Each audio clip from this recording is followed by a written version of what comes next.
بسم اللہ الرحمن الرحیم۔ السلام علیکم ناظرین، تمام تعریفیں اس ذات پاک کی جس نے یہ کائنات تخلیق کی، اور درود و سلام آخر الزمان نبی حضرت محمد صلی اللہ علیہ وآلہ وسلم کی ذات پاک پر جن کی وجہ سے یہ کائنات تخلیق کی گئی۔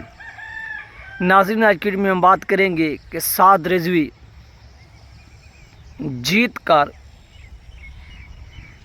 باہر آنا چاہتا ہے۔ یہ کون کہہ رہے ہیں؟ یہ وزراء کہہ رہے ہیں۔ وہ کیوں کہہ رہے ہیں اور وہ کن کن باتوں پر حکومت سے جیتنا چاہتا ہے، اور حکومت ان باتوں کو یعنی ہار جو ہے وہ تسلیم کرنے کے لیے تیار نہیں ہے، یہ ساری جو ڈیٹیلز ہیں، جو تفصیلات ہیں، وہ آپ لوگوں کے ساتھ اس ویڈیو کے اندر شیئر ہوں گی۔ چینل پر نہ آئیں تو اس کو لازمی سبسکرائب کریں، ویڈیو کو شیئر کریں اور کمنٹس بھی کریں۔ جتنی بہن بھائی دیکھ رہے ہیں، یہ آپ سے مدبرن گزارش ہے، ریکویسٹ ہے۔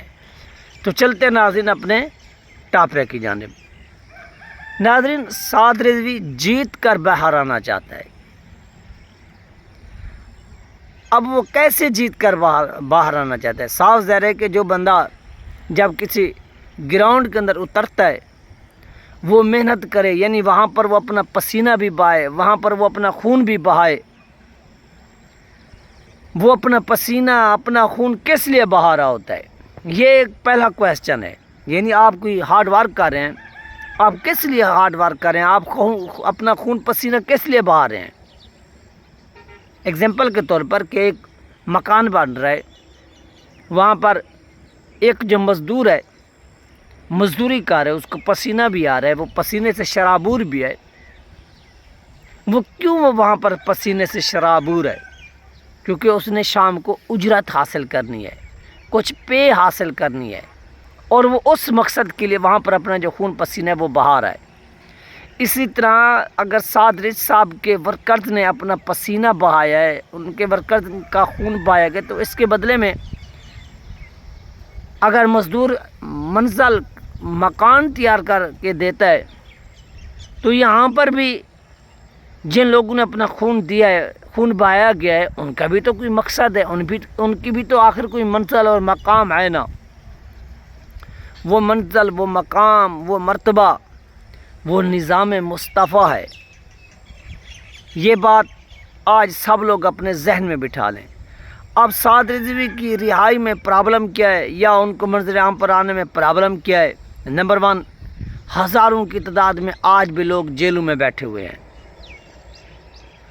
سعد رضوی صاحب جیلوں میں بیٹھے ہوئے لوگوں کی رہائی چاہتے ہیں کہ ان کو رہا کیا جائے۔ نمبر 2، کہ جن لوگوں کا خون بہایا گیا، یعنی لبیک کے جن ورکرز کو بے دردی کے ساتھ، جس بے دردی کے ساتھ شہید کیا گیا، ان شہداء کے قاتلوں کو کیفر کردار تک پہنچایا جائے، ان کو سزا دی جائے۔ اب صاف ظاہر ہے کہ اگر لبیک کے شہداء کے جو قاتل ہیں، ان کو پکڑتے ہیں تو سب سے پہلے تو یہ گورنمنٹ کے اوپر بیٹھے ہوئے لوگ ہیں۔ یعنی لبیک کے اوپر اگر مرید کے اندر آپریشن ہوا، تو یہ نہیں ہے کہ آپریشن اسی لمحے ہو گیا، آپریشن اسی منٹ میں ہو گیا، یا اچانک سے ماحول بن گیا تو دڑ دڑ دڑ دڑ دڑ دڑ جو ہے نا وہ گولیاں چل گئی۔ نہیں، آپریشن کے لیے 2-3 دن لگے سوچنے میں کہ کرنا ہے یا نہیں کرنا۔ اینڈ پر اس کی منظوریاں دی گئی ہیں۔ منظوریاں کس نے دی ہیں وہ آپ میرے سے بہتر جانتے ہیں۔ آپ کہیں کہ یار شہباز شریف نے گولی چلوائی ہے، نواز شریف نے گولی چلوائی ہے، زرداری نے گولی چلوائی ہے۔ ہاں، وہ مجرم ضرور ہیں، ان کی اس میں جو منظوری ہے کاغذی طور پر وہ کی ہے، لیکن اس کے پیچھے آپریشن کرنے والی اور لبیک کے اوپر گولیاں مروانے والی وہ اسٹیبلشمنٹ ہے، وہ اسٹیبلشمنٹ کے سربراہان ہیں۔ یہ ان کا فیصلہ تھا کہ لبیک کے اوپر گولیاں ماری جائیں، اور جب ان کی لاشیں گریں گی تو ایک وحشت طاری ہوگی، اور ہمارا رعب اور دبدبہ اس پبلک کے اوپر قائم ہو جائے گا کہ یہ تو بندوں کو مار بھی دیتے ہیں اور زندہ جلا بھی دیتے ہیں، اور ہمارے 2-4 سال مزید مضبوط ہو جائیں گے، اور لوگ سڑکوں پر آئیں گے نہیں، اور سڑکوں پر آنے کا نام لینا بھی بھول جائیں گے۔ یہ تھی وہ مین ریزن۔ اچھا، اب صادری صاحب کے جو ورکرز ہیں، جو شہداء ہیں، ان کے اوپر گولیاں مروانے والے یا مارنے والے یا یعنی ان کو شہید کرنے والے، مطالبہ یہ کیا جاتا ہے کہ ان کے اگینسٹ کارروائی ہو۔ او بھائی، اگر ان کے اگینسٹ کارروائی ہوتی ہے تو اس میں تو وزراء ایک بھی نہیں بچتا۔ وہ صوبائی صوبے کی سطح سے لے کر وفاق تک یہ جتنے بھی وزراء ہیں، یہ تو باری باری پھر اپنے انجام کو پہنچتے ہیں۔ تو اس لیے ان وزراء کی یہ کوشش ہے، یہ سٹرگل ہے کہ ہم بھی بچ جائیں اور صادری صاحب کے درمیان یہ مسئلہ بھی حل ہو جائے، یعنی اس کے بدلے میں صادری صاحب خاموشی اختیار کر لیں، سعد رضوی صاحب خاموش ہو جائیں، تو ایسا جو نا وہ ممکن نہیں ہے۔ اچھا، اس کے بعد جماعت کے اوپر عائد پابندی،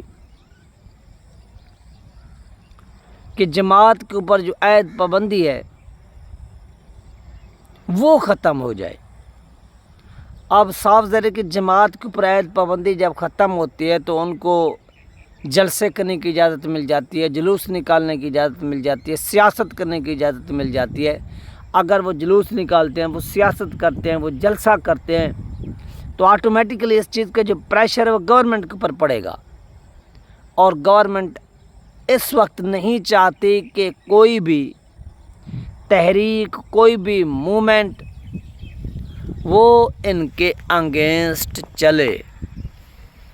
یہ ہے ایک حقیقت، یہ ہے ایک سچ، اور اس حقیقت کو، اس سچ کو چھپایا نہیں جا سکتا۔ یہ ہے وہ مین ریزن کہ اس بنیاد پر جو نا وہ صادری صاحب جیت کر بحرانہ چاہتے ہیں، اور حکومت ان کو جیت کر نہیں بلکہ ان کو برابری کی سطح پر کہ ایک تو ہمارے ساتھ معاہدہ کریں کہ جو لوگ شہید ہوئے ہیں ان پر بات نہیں کی جائے، ان کے قاتلوں کا حساب نہ مانگا جائے، اور ہمارے انگینسٹ سپیچز نہ کی جائیں۔ یعنی پرویز مشرف بھی اپنے انجام کو پہنچا، یعنی انجام سے مراد اس کا جو اقتدار ہے وہ بھی ایک نہ ایک دن جو نا وہ ختم ہو گیا۔ اس کے ساتھ ساتھ اور بھی دیگر لوگ ہیں جن کے اقتدار اپنے انجام کو پہنچے، تو اقتدار ان کا بھی اپنے انجام کو پہنچ جائے گا۔ ایسی بات نہیں ہے کہ ان کا اقتدار اپنے انجام کو نہیں پہنچے گا، ان کا انجام ان سے بھی زیادہ خطرناک ہوگا۔ یہ میں آج آپ کو ریئلٹی بتا رہا ہوں، حقائق پر مبنی بات بتا رہا ہوں۔ تو ان کو شکست دینے کے لیے جو صادری صاحب نے اور ان کے ورکرز نے قربانی دی ہے، ان کی قربانی ایسے سمجھیں کہ رائے گا نہیں جائے گی، اور نہ ہی رائے گا جو نا وہ جانے والی ہے۔ تو یہ ان کو خوف ہے، اور یہ چاہتے ہیں کہ ہمارے ساتھ ڈیل کی جائے، ڈیل کر کے یہ لوگ بہ رہے اور بہر آ کر جو نا وہ آگے بڑھیں، اور اس طرح سے کارنامہ جو نا وہ سر انجام دے۔